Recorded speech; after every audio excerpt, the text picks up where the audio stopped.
booing the Star Spangled Banner before Saturday night's rivalry game between the U.S. and Canada in Montreal. Despite the jeers, Team USA went on to win 3-1, and the game got off to a raucous start. Beyond the boos, there were 3 fights in just the first 9 seconds of the matchup. Bill Guerin is general manager of Team USA for the Four Nations Face-Off. He's also a U.S. Hockey Hall of Famer who spent parts of 22 seasons in the NHL. We're honored to have you on the show. Yeah, As I was saying in the commercial break, this game really livened up our dinner party Saturday night. Everybody was really into it. Yeah, that's good to hear. I think it livened up a lot of dinner parties. It was a great atmosphere. It was a great game. The 3 guys that got into the fights early on really set the tone for us, and it was an unbelievable game. 3 fights in 9 seconds, right, Bill? You can put that on a T-shirt right now. From what I am reading, because I was not in the arena, I want you to go ahead and describe it based on what your experience was.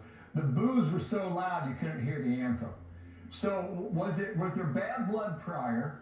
Was it the booing of the anthem, or do you think it had something to do with the politics of the day between our 2 countries? I think a little bit of everything. I mean, Canada-U.S. is a huge rivalry in hockey. I think there was a little bit of a political flair to it. It's just the time that we're in. And then, I think our guys use that as inspiration.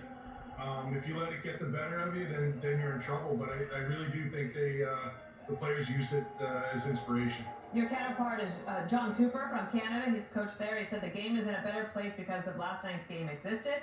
You can say whatever you want about fighting, but that was what ignited the game. Then both teams flexed and nobody backed down. Then a hockey game broke out and it was fantastic. I am going to ask a dumb question here. I don't understand, why the fighting at the very beginning? I understand if somebody hits you or something, but at the very beginning, why does that help set the tone? You know what, Dana? It just does. Look at it. It shows everybody that we mean business and we're not backing down. And hey, look, both teams stood up, and I agree with Coop. And the game's better off because of that game. I have to be honest. That might have been the highest level of hockey ever played. With both teams, both of those lineups with superstars, future Hall of Famers, and it had everything. The fights were just, the thing that started it off. The level of play was absolutely incredible, and both teams put it all out there, and that's good for our game. Yeah, some of these checks into the boards, phenomenal. Really just focused play. Bill, what year were you born? 1970. Okay, so you were 10, right? When you probably had the greatest hockey moment in the history of Team USA. Now you go in a game Thursday night for the finals. Personally, I think Donald Trump should be there. But that's his call, right? Tony, you got to go to this thing.